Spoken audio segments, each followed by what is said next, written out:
in your homes. I want at the outset to thank all of you for your prayers and expressions of good wishes when doctors advised me to go into quarantine for 2 weeks. God being so good, I'm back again at work. I thank you very much for your concern. It has been a month since I came to provide you an update on the measures being undertaken by my government to combat the coronavirus pandemic. It has been almost 5 months since our lives were turned upside down, and indeed, the whole world was forced into a crisis of unimaginable proportions. This crisis, that dramatically affects lives and livelihoods, has plunged the world into uncharted waters, as even the experts admit that they are having to learn as we go along. This new unknown virus has led the world and its economies to a violent halt and has brought death and fear into our lives. We in Ghana rose to the occasion and introduced measures to protect lives and livelihoods. Fellow Ghanaians, back in March, most of us hoped passionately that the effects of the virus would wane quickly once we took the steps that had been recommended to contain the spread. Even the most hard-headed expert opinion suggested that by the middle of the year, the spread of the virus would be on the wane. We are now at the end of July. The virus is still raging. There's not an effective treatment yet. As time goes on, we, and indeed the world, have come to understand that COVID-19 is not a problem which will go away on its own. Ultimately, salvation will come with an effective and accessible treatment. We hope and pray that this will happen tomorrow, but it may very well happen in a couple of months, in a couple of years, or it may take even longer. Until then, we have to learn to adapt to the conditions. It is not normal that we have to wear masks, but now we have to. But life cannot be put on hold indefinitely, and Ghana cannot remain in a never-ending crisis management situation. That is why we've been putting measures in place to restore gradually some normalcy in our social and economic lives, as we learn to cope with the reality of the virus. Probably the most significant of these measures has been the gradual opening of the schools to enable final year students at various levels of education finish the school year and take their exams.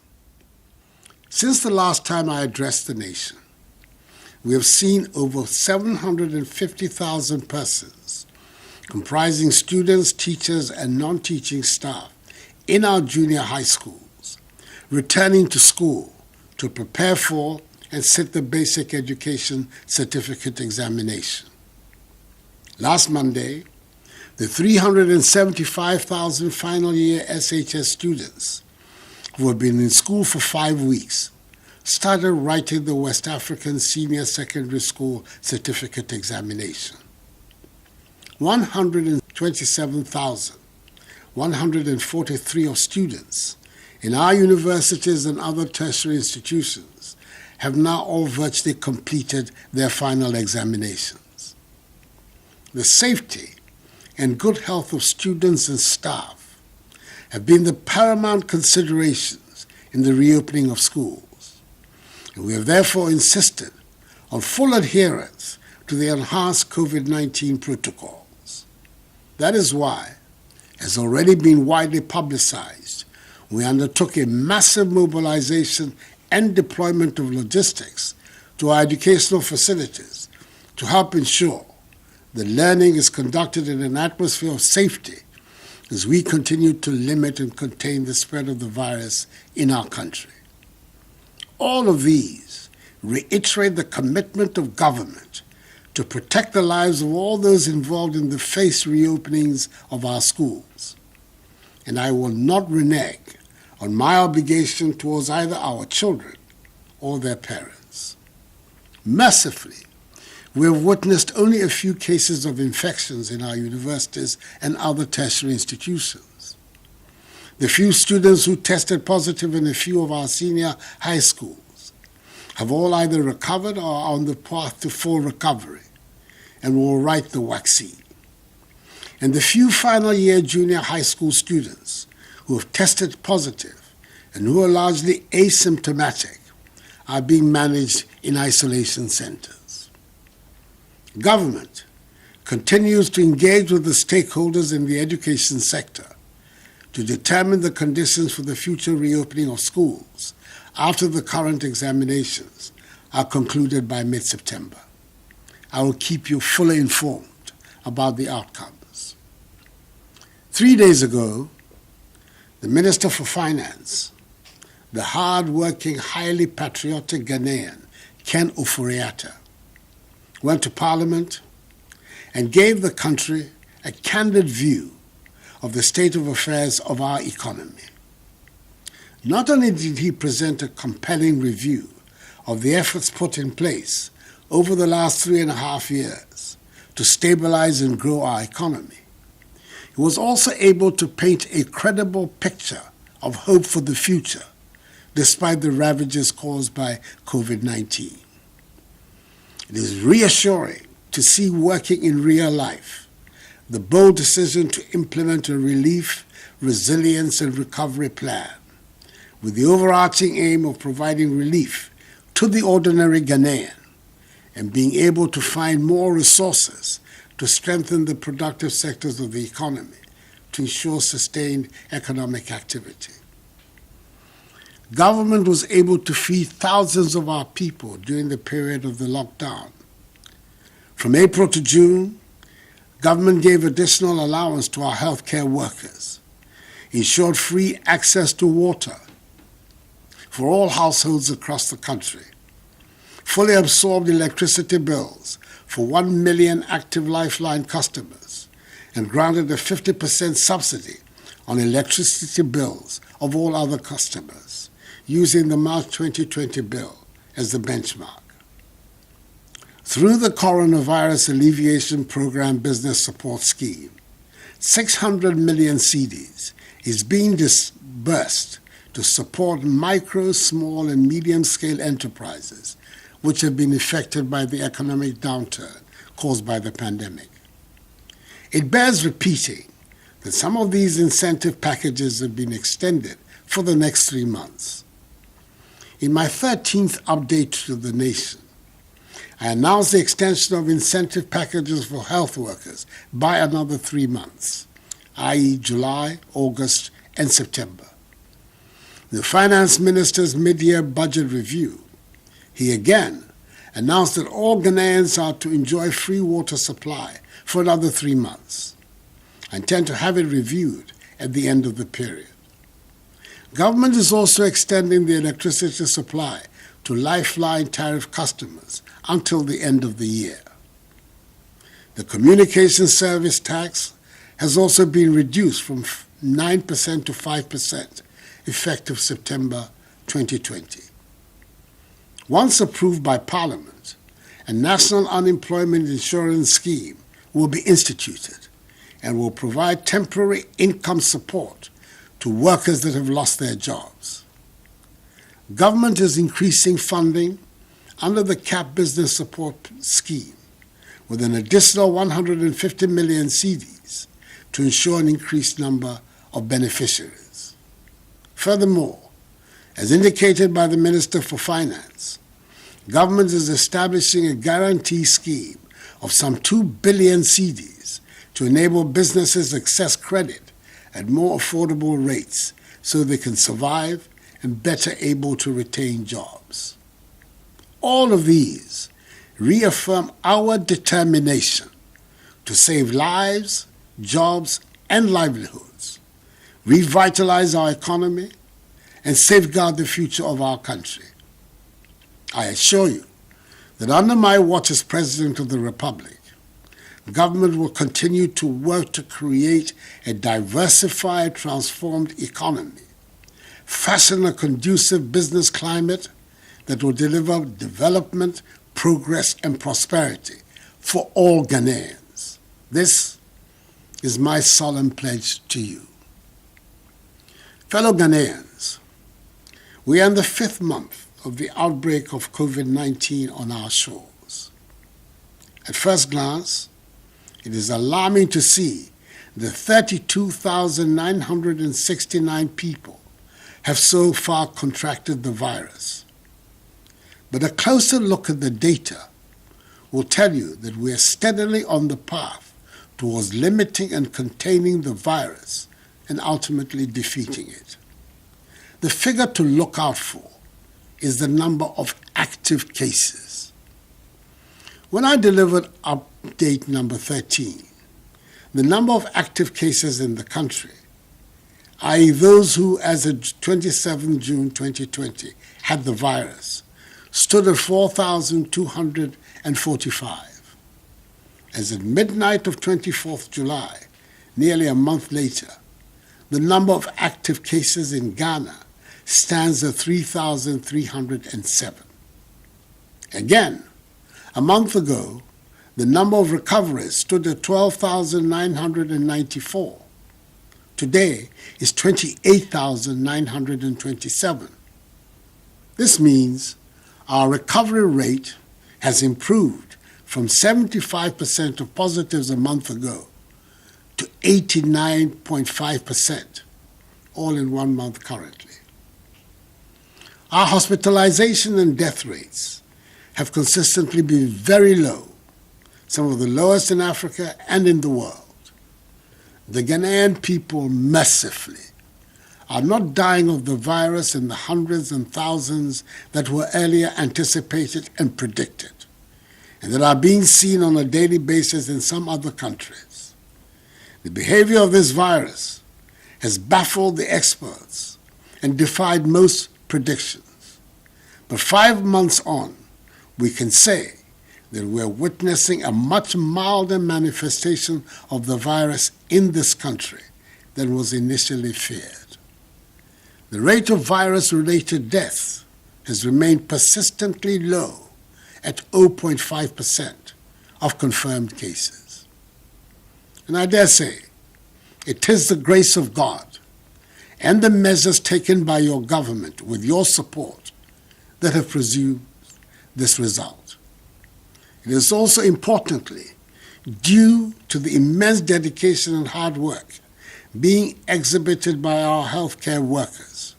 who continue to care for those affected by the virus and for the sick in general, and to whom we continue to remain indebted. I must mention at this stage the completion and handing over on Friday of the 100-bed Ghana Infectious Diseases Center at the Ghana East Municipal Hospital. This is a world-class facility which serves as an example of cooperation between the public and private sectors in our country. The project was conceived and executed by a group of private sector people with the wholehearted support of government and the Ghana Armed Forces. In 100 days, they have provided the first infectious diseases center in our country, and we are better able to provide hospital treatment for those in need. This project has been a good example of the generous Ghanaian spirit that has been exhibited since the onset of this crisis. I extend to the trustees and members of the COVID-19 Private Sector Fund the profound gratitude of the nation. It is the reality of the progress of the virus in our country, the measures that we have taken to cope better, and the regular consultations with relevant stakeholders that informed government's decision over a month ago to embark on a strategic, controlled, progressive, safe easing of restrictions to get our lives and economy back to normal. After further extensive consultations, Government has taken the decision to embark upon the implementation of Phase 2 of the easing of restrictions in the following sectors of our national life. Our churches and mosques have been open for prayers and services for the past 7 weeks, adhering to 25% occupancy or up to 100 congregants over a time duration of up to 1 hour per service. I extend my deepest appreciation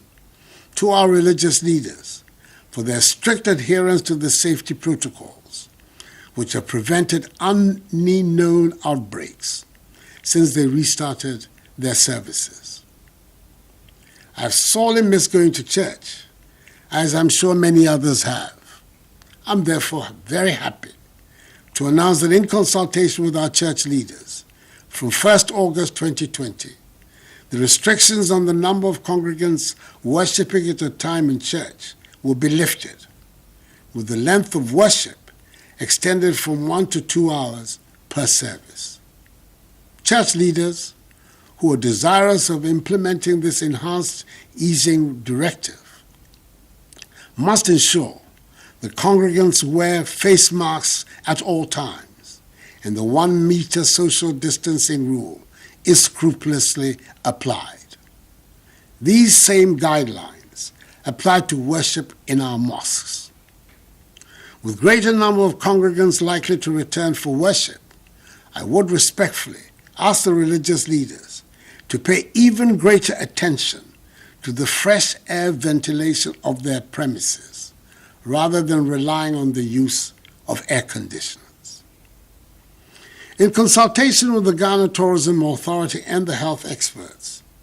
I'm announcing the reopening of our nation's tourist sites and attractions so they can begin to receive visitors. Open-air drinking spots can now function. The management of these facilities are tasked to enforce enhanced hygiene and social distancing protocols. Beaches, pubs, cinemas, and nightclubs, however, remain closed until further notice.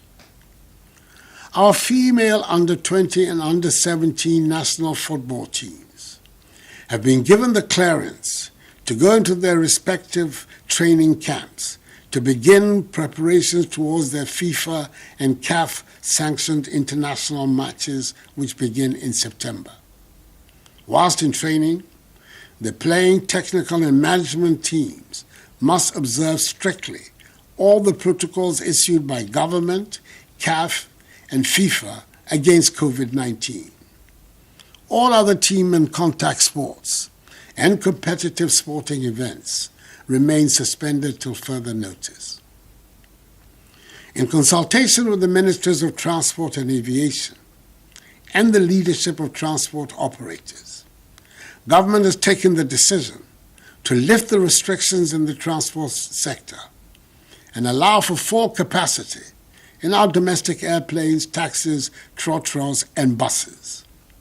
The wearing of masks in vehicles and aircrafts and the maintenance of enhanced hygiene protocols remain mandatory. Private burials, still with a maximum of 100 persons, can continue to be performed. Our borders, by air, land, and sea, remain closed until further notice for human traffic. However, given that there are Ghanaian residents stranded abroad, special dispensation will continue to be given for the evacuation of our nationals and residents back to Ghana, where they will be subjected to the mandatory quarantine and safety protocols. As I have said before, the phased opening up of our country puts an individual obligation and responsibility on each one of us.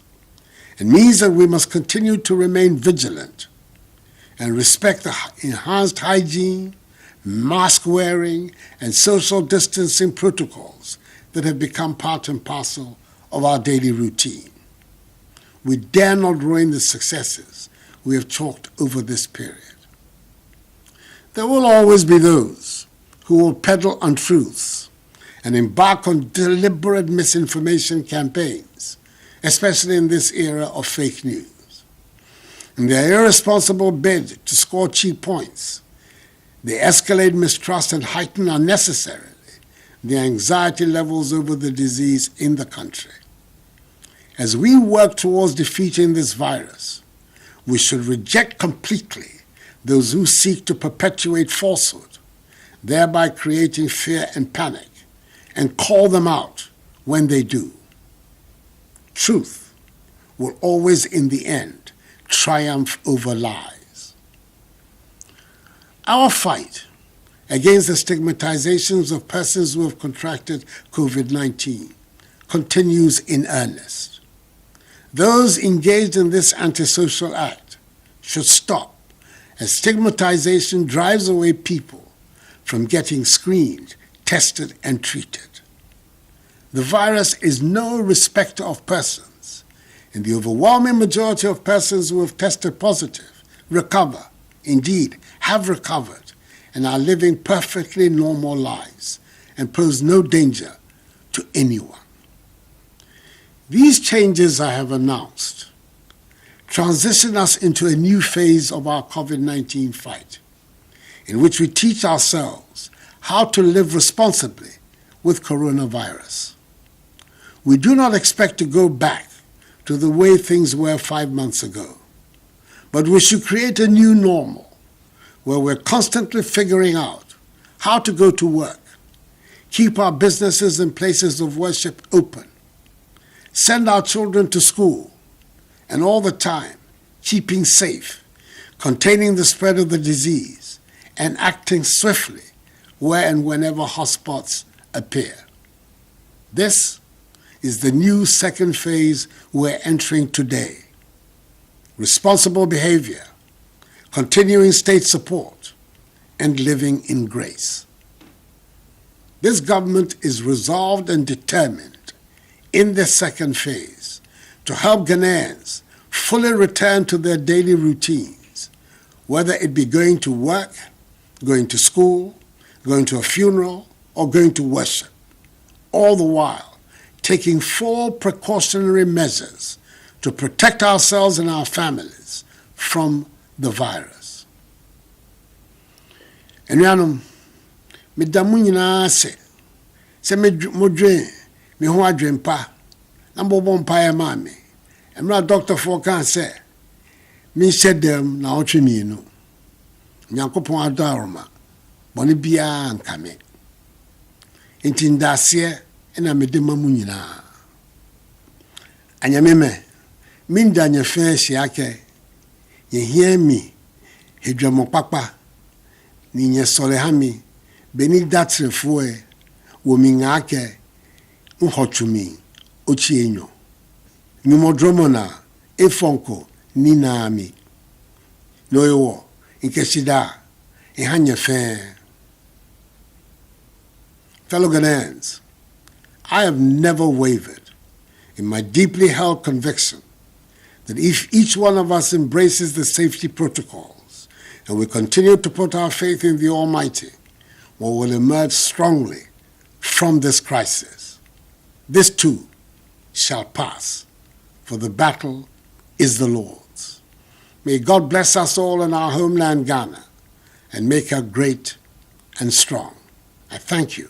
for your attention and good night.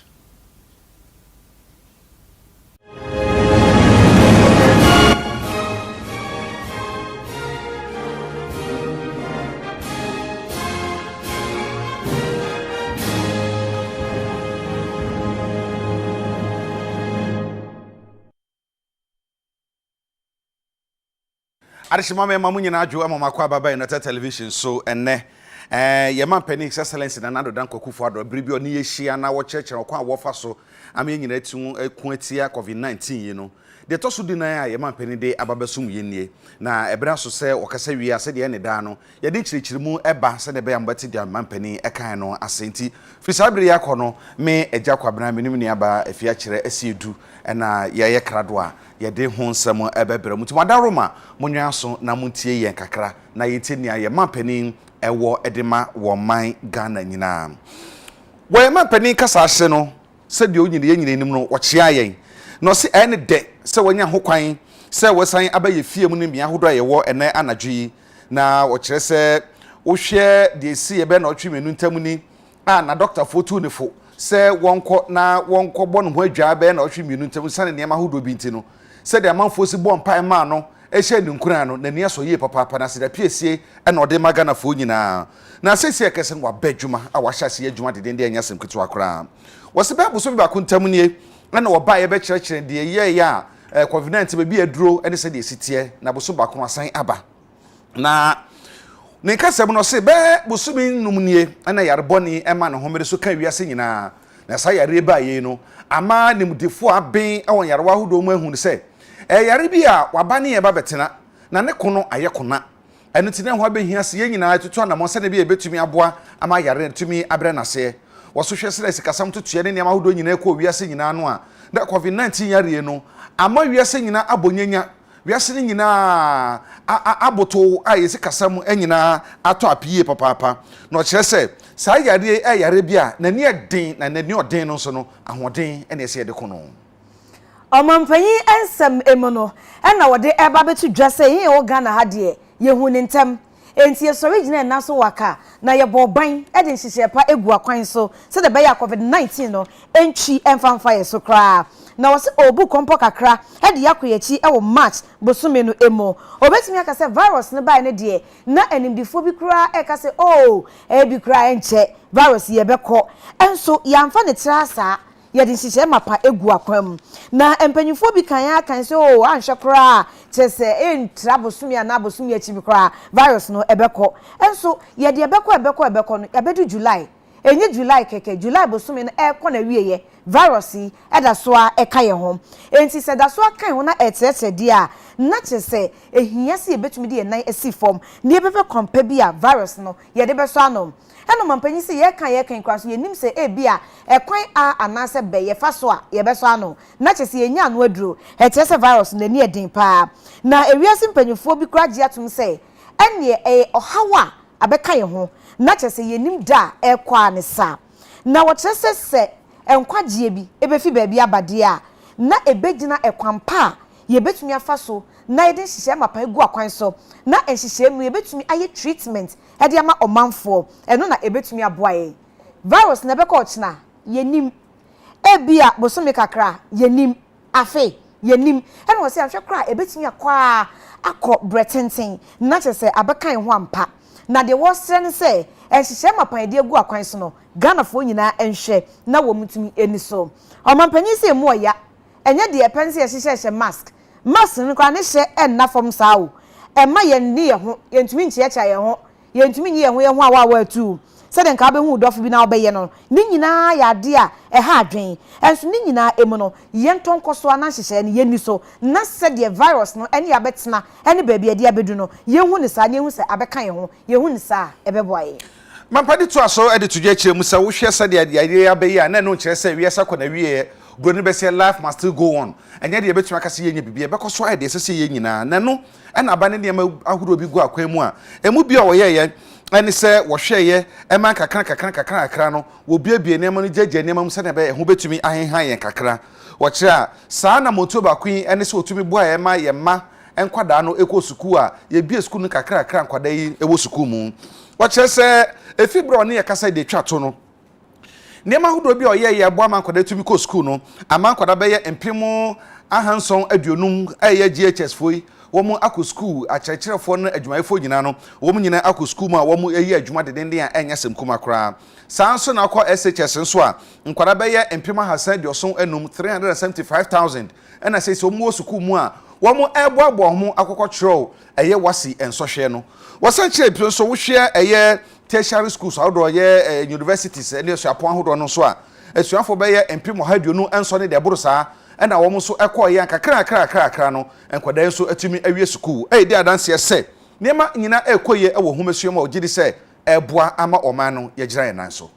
omampanyi se eba ne homesuo mu a na botai ba kope enesi nani so se wo betumi aboye nkoda no eban na wo atiapo ewo apomden emo ani enyumayefo a omo ye adwuma no enti se Ghana fo mo be hwa ebra obi e school no wenjeja no kra wo wodi hihye mapagua kwan so pa ene PPs ahora ko schools no emu na esemoni ense ka kire enura de kwa petepete wo ni nyina edi adanse se ampa na wo boban na ehwa ya kono e de ma ya de suafo no enyina se de be ya o metumi sua de na brekro na ohaw bia enkoba wo mo eso o mampanyin si na wo twanto mesi ne bo se eba no bambo ho nsam de a o mfa ni agrokra enti obetumi akase oye na famu de e ma enam so kro de an ho bansem e ma awofo nyina se wo mo nka wo mo koma ento wo mo agyem na o mampanyin si se niema ekoyie de a ene na enyankopɔ hu mobro eno na aso my Ghana so se yawie etete kakra ekosuapon mu ene SHS nso ahoro emu ebra enkudai eba betro nso hwe no na de obetimi aka ne se kakra bi cases kakra bi ene ko universities no ena adesuafo na mo SHS nso ebeto dwa se wo manya bie no bebre na enho atọwo mo ena wo ma na mo JHS no bi ho a wanya bi enso na onsho symptoms bia safo ni nyina wo mani akom ho ama wani akom ho ntino wo de wo magubia bia eye isolation center enti kakran wo mani edi o machi a wo hwe o mti dodo na e na wo ho ato mo na kakra nso a wo ho nto mo no wo mo isolation center empanyifo e hwe wo mo wo se aban no edu suara ene wo mo a aben e wo homasuamu e tuato adwene se na be ya wo behwe se nkwada wo school sese no se mo mu nyina ekowie e September abosom ne empa mu a ye behwe se ye be bie school ama nkwada nyina akọ no so no wo mo edi sa wo so se na be obetumi ho kwampo me de be fa so a ebebo ama ye homasua no so akọ nanim emfa se COVID-19 yare ye no da so ete wo no no se wo mo tuato adwene wie a o ma ya so ensi wo ho obebon amane ama yatumi ahuni nyina wo se be ye nansa abesi nkonie ena o mensa na hene a wo bo adwuma sana hene o men ho do ahye ne ma sana hene a o nim de o sikasam tutu ye ho ye wura ka no foreta ko mra se bedwam na bra o ka okoye no won buabua niam so mo man no ehu o man ye sikasam sana na etie mfemiensa na efa abesi nkonie bebi a na ewo kakra bebi a opagya ade abeduro ahoden a ewo ena afa so no COVID-19 yare be nyina achi no se de sikasam si kone abana na mo oto ne moden a wo bo nyina no wo man sa na hene ekyekire mu a eye daachi bia ne daso wo mu a hye ne ma na ode hu sam atudwa wo che se sa na montuo yi a ana soafo no etuye no aboye papa ama esikasa bebia na ewa na nka binumu eni hu nimdia na se binumu ente hu nsam yie no ekyekye motumi aba ama ne manyina so ekoyie omampanyi se ne we enkoso nya anobansam ema Ghana fo nyinaa we ekire se aban no ebo adwuma ginaye aban esie no enye bayire abrewajo eye ginaye a emu odu uni akokoduru a wontumi nsi sa ginaye no se sa ginaye no e na one na aban no esie na ginaye sie no e de enframapa eba Ghana for abrabom ama omanfo ho ahare won kakra esanse bra no de wo se Ghana for asoti bia no wo maso ete afa PPs ne niam ahoro wo se eba ema wo mensa kan wo mensa eka enhye mapa aba no eye de aboa ama ye economy anase ensi kasem no so agina ne nan so ne nyina aba no emu na ne ngu so oye enti na chese ne ni abrepa se COVID ne ba ya ono so behwe no de na namon asisiye na aban se COVID-19 eba ye oye lockdown kakra lockdown no kra emu no mubedi na dance se o manipa empempem enya enuani di ewo Ghana emia bi na chese koyie fi be se April e de bepim June no wa bo adwuma pa e no san emma allowances biew e de ma yen health workers ya pom di nwuma efo a o mahura konkan ewo COVID-19 dwumadie no emu omampanyi ene na ban so mo hwe ya se omanfo benya ensuo kwa na wo mo ede dwuma na fa enyina mo kane abo nso no wo fa mu be se o hanche mu aduonom 50% ye chemu mienu a wo be fa emufa eno so oyeye se de be ya omanfo ho be hare won kakra na won koma ato wo mo ayem na wo se no kro ye no match busome no e wa afia emu eno de ye benchmark ananse susudua wo de etu anamo a etise ye ni nyina emu omampanyi se onam coronavirus alleviation program business support scheme so at the 600 million Ghana cedis and what the eye echitai sonkom e de ma yenua no ma bie bodwa enuma ani enuma dentamo micro small and medium scale enterprises no or the 600 million Ghana cedis e be yesika what the eta wachi said the be COVID-19 nentansa what the baye ne how bebrebe nyina echi no enu ntimi mebubu enwumayefo na pre e ka wo mo nhye no de sika we ebepia wo ya tso na ye mampani sa de tudwa e kire mu se ehu behia se yesa kaka ye ho papa se wo hwe se de yare si koye ne bebi a beduro ene se ne ma si ko no a ne ma hodo bebre de packages ahodo bebre bai bra no ne kasa etwato no ye sha hodo de wasan ne sha hodo bi aba wasan di bi aba ka ho se kasa no ye benum so free sanso na enyina mahode no nipa ekuo bi wo ho a wom so menya ne free akokopin se wiase ye afi ebeko na wieye eno achi nso no wo hwe kwan se eye communication tax no nso no eno so na nka nsi hu no eye ohamu nchemu enkono se no eso ate ede aba ohamu nchemu enumu a efi September busumi no mu no wo be hye de adwuma de den no se nchihye ba ku bi nso aban aye ene se adwumayefo dodo no a ebia na obi behwe na adwumanti no wo de hyehyɛ bia ba ye fra no unemployment national unemployment insurance scheme eno no wo mu de sika amu odu 150 million Ghana cedis ena bebeto de sekoba se ebia obi ahwe na adwuma na tumi ama ne bi de abonata so de enema nketenkete a ebebo ama ne ho tumi ahenha ne yie pa eno achi nso no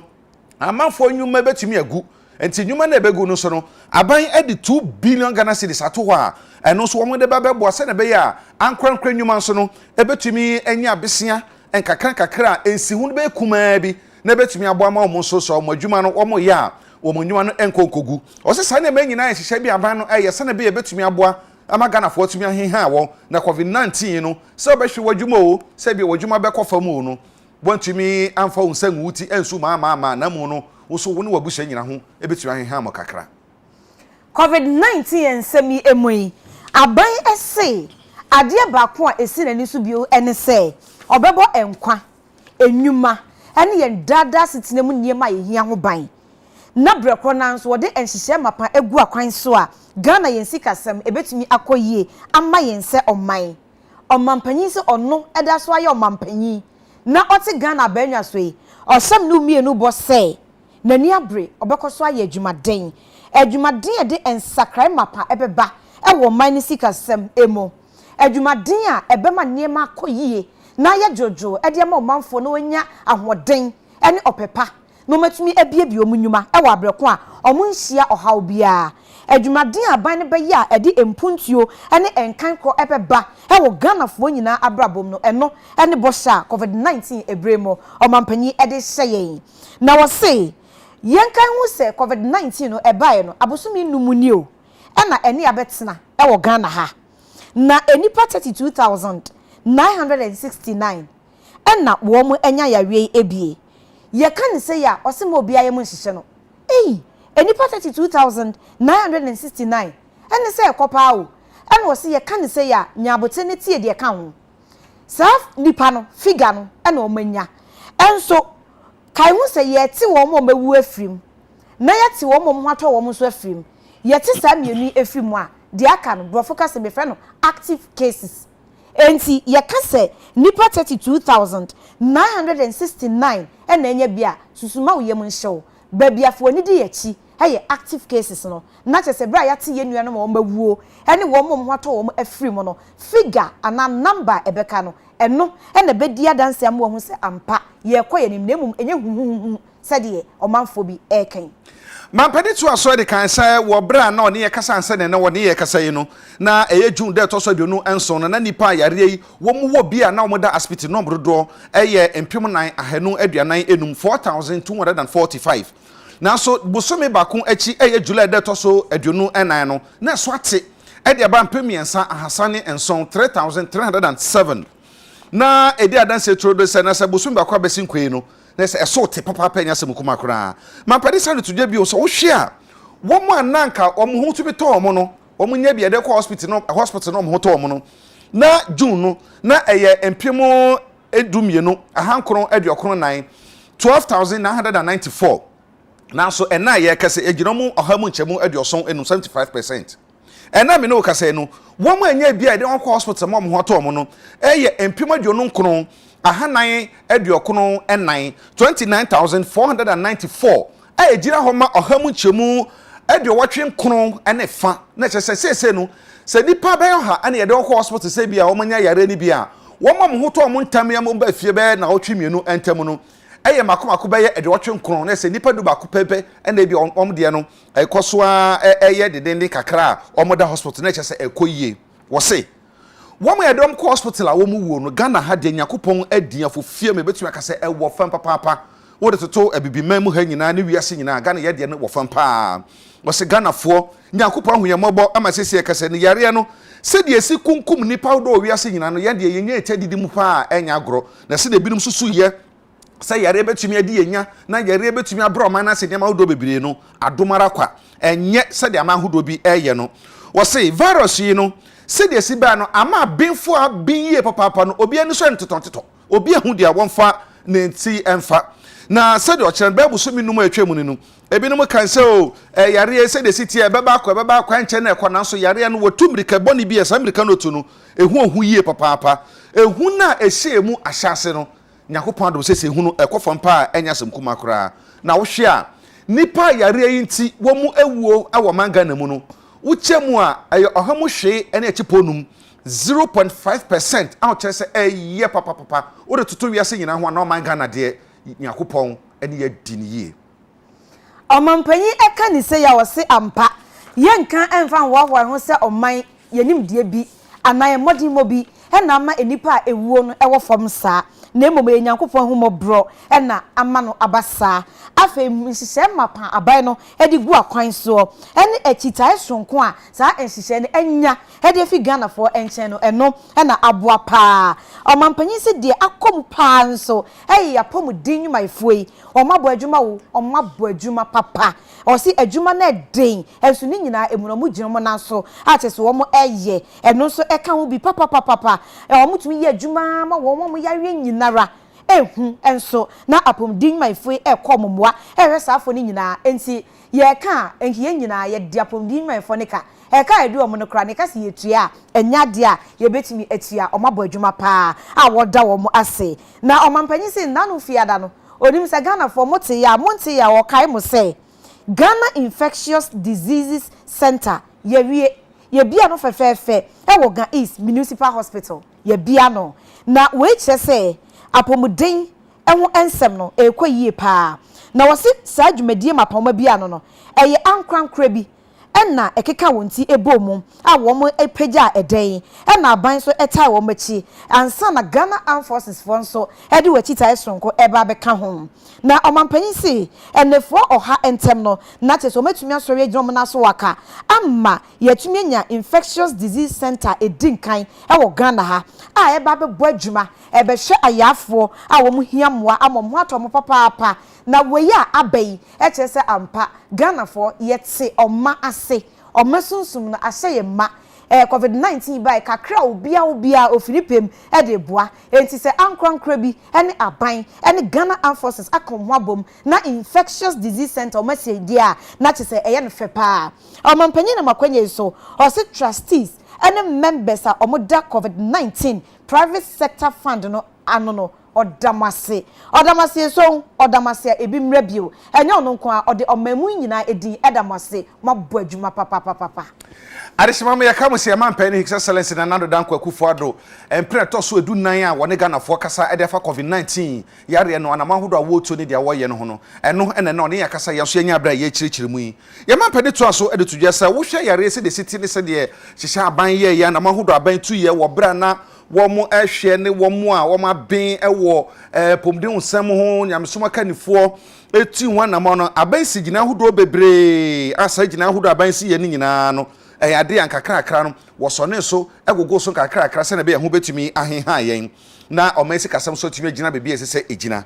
wose ni senti no wone ekueku ahodo a womo ena wone omdi sa so abrebia no esigina ese de di kan a oye ye face 1 oye ese ho betumi aheha yen efa asoreko ne niam ahodo no de di kan no ekoyie pa na tosumienu no ode beba na de di kan no aban ne hye so bi ekwa asori ya nipa be oha ena beko na se nipa oha mu chemaduonunum asori congregation no oha mu chemaduonunum ena ebeko muslimifo ene kristofo wo bia ye nifom die pepepe ema niam nyina tumi ekoyi a no kwasem si eboy papa no na mampani se ogira san kwa no so e de aseda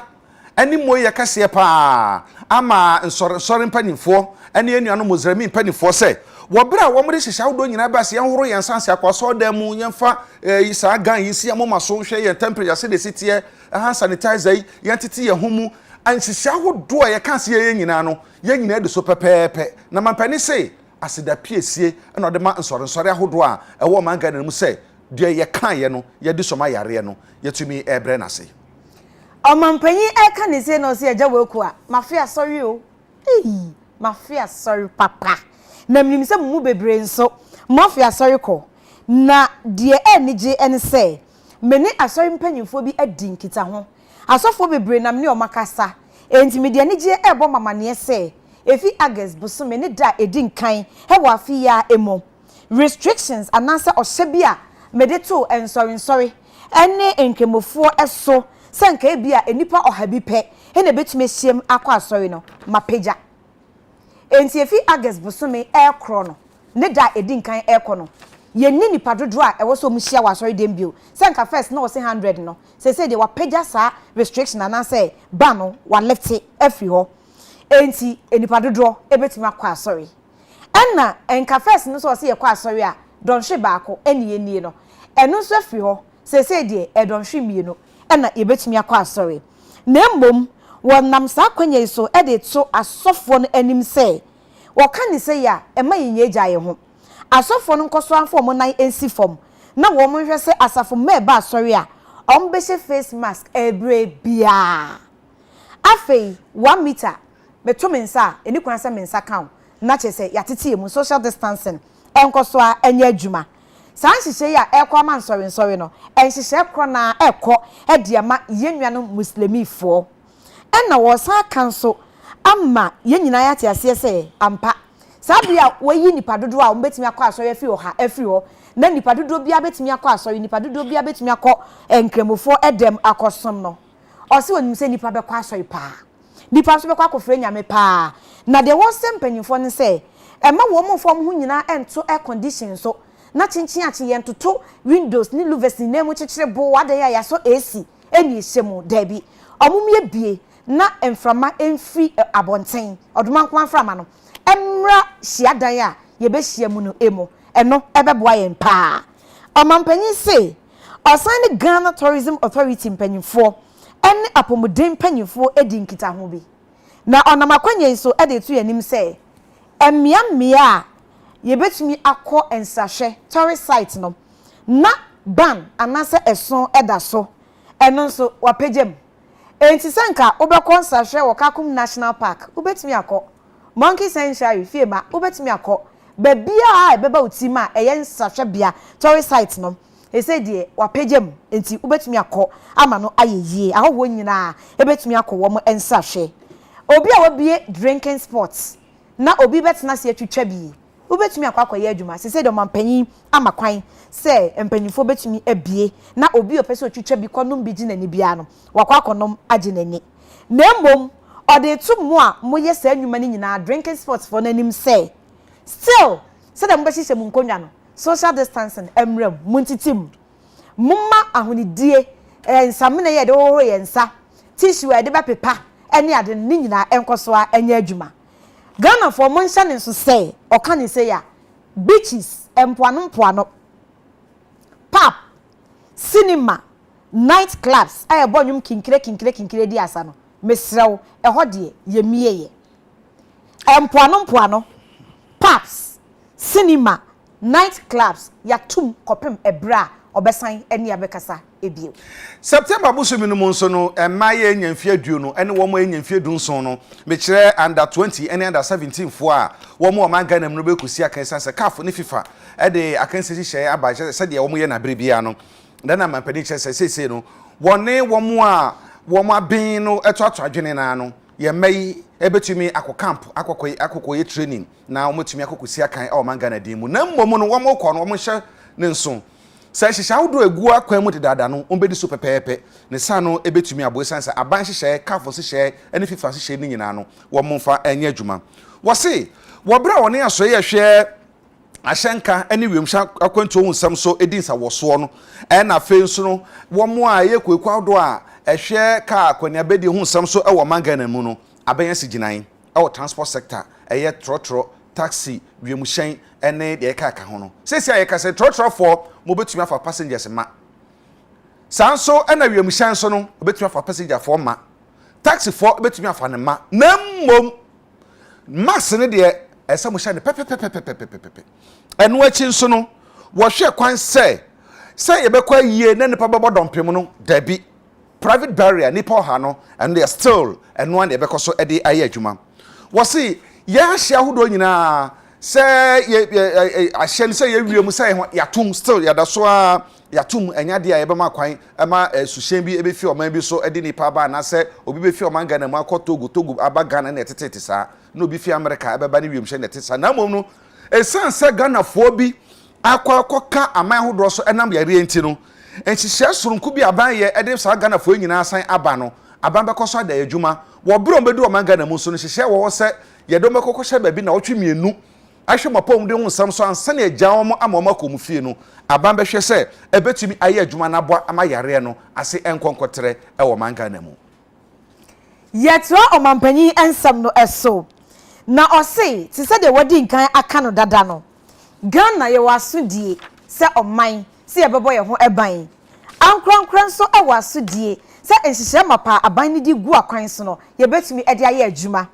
na ahweye ene ewomu yenkoso ama yeni enna ho ne yenye anifre hete se aboa wo se the Bible no e ka no pepepe ahonidie won nsem no e ma ye ntoto na se kra ohro nsa empre bebre se de wo betumi ene samana ene ensu a etene mask no enjeja ho hye no abre bia emmom peso ewo bebia edom ewo ma social distancing enkoso a enye adwuma hose wei abeka yenda ne da asetena ho enti eni kwakra se wo wure efi ekoba se yedi so se de ye kan di a enye ebeboayen ama ebre bia enkunimdie bo no etumi akọ ede amayen ebra ye wo mu na emayen fa hwaahwaye ho ama mayen timu nye ye de enkan ye konto ho se chese ye di yare ne so ama da bi yenkoso a na yenye de mpanyifo eka no eno so onim se ono ne na ban ne mpanyifo de eniemapa egu akwan so no ye benya enipa bi a wo mayomu ogwa broni fake dada crafo omo nka no kre ama omo de ensem a enye papa entro kwa omo de atoma no no ma ye campaign a ensuo bia enim na enye papa se de be ya omo de benya cheap points omo de benya humobro bi enye papa e de free Ghana for enchen na ekoba ne saa na ma ebi musu gidi ehinhim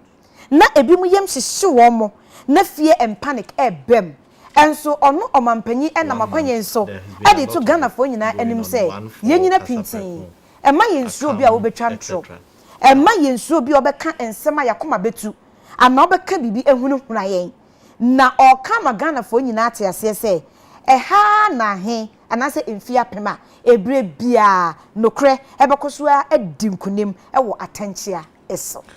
wase wokwa yakun ede etia wo manya yare bia enkrofo yeso ehu na ye yase mesenya bi ne ye teta ne ye bo mu tutu na sefo no sa wokun egu so dedenden mampani se awo be hia se wo mo yesa na mo bejai esansa yare no enim sika na enim hia ni woni ba bia betumi nya no so ne nyina ne mahodo bia mampani akasa de afa ho na wo kire se Ghana for dodo na nya bi no dodo no a ho atowo mo amom kofie enti yare no so obi nya bia na no kyesa wie ya no na ye hunahuna na ye tata krofo sere krofo na ye twetwe ho fi krofo ho a ebe ye dem obi so obenya opani po so obeba na ya tese no ayi so obi ana so woni bi na se nyina tumu se yare no yare a ebetu aka obi a na so obenya bi mpo a yetuma na recheche a ebeboa amobia so tumi testi am yetumi yare no yetumi ako mampani kire se wasan hye foforo yi a wode abai no eno ye bibia ye de kode tia COVID-19 no eno nti ye hye no so ne hu se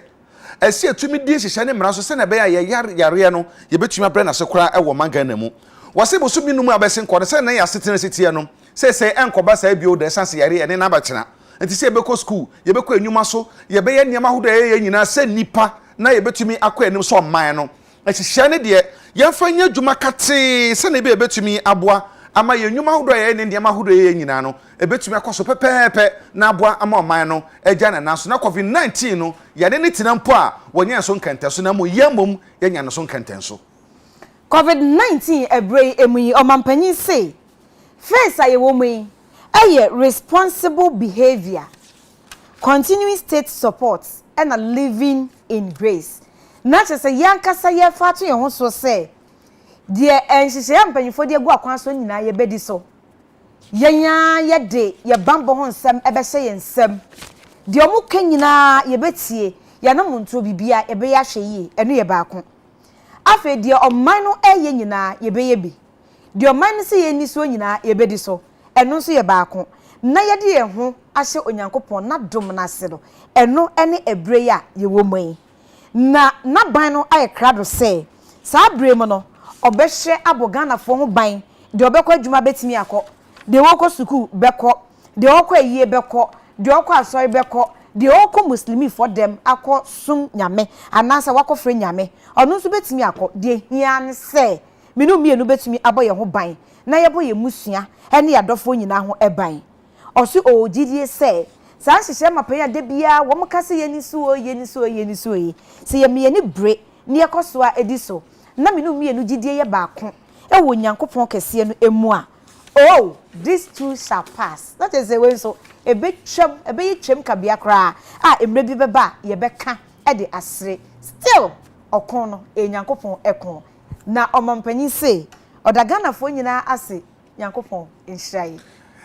Na ye man penix excellence in another than Akufo-Addo ne sama hodro wo wode ma man Ghana no eno ene yenso enya bra ye bebobo hu na ye din chirichiri mu aba yenim se kire nyankopon adom a de ewo mu bia no ye be sanya bre na adjensoma so no ye de ho nsam nyina tumi abre mu ene ye TV radio stations awodo ni nyina no ye de ho nsam aba nti no we de ba bia na hia manfo pa no poso mutie pa no afia uni budada eno aye drinking sport no ayayayaya na amanfo adwene ho pa man pani se wa bie amko no na no kire se wa bie nti no mo kokko bua kama fa so na ukotwa bi na wo de uti tare obi hu da bi wait na wait ya na mo twa no boko responsibly na etumi aye na mo disco de o se me yen ko disco untimi go disco untimi ko disco untimi ko cinema se ya bo pie so do untimi ko cinema untimi ko cinema untimi ko beach ai sai se ni nyina ai na mo na fe so no wo se nnwuma se de be ya manfo nnwuma ntumi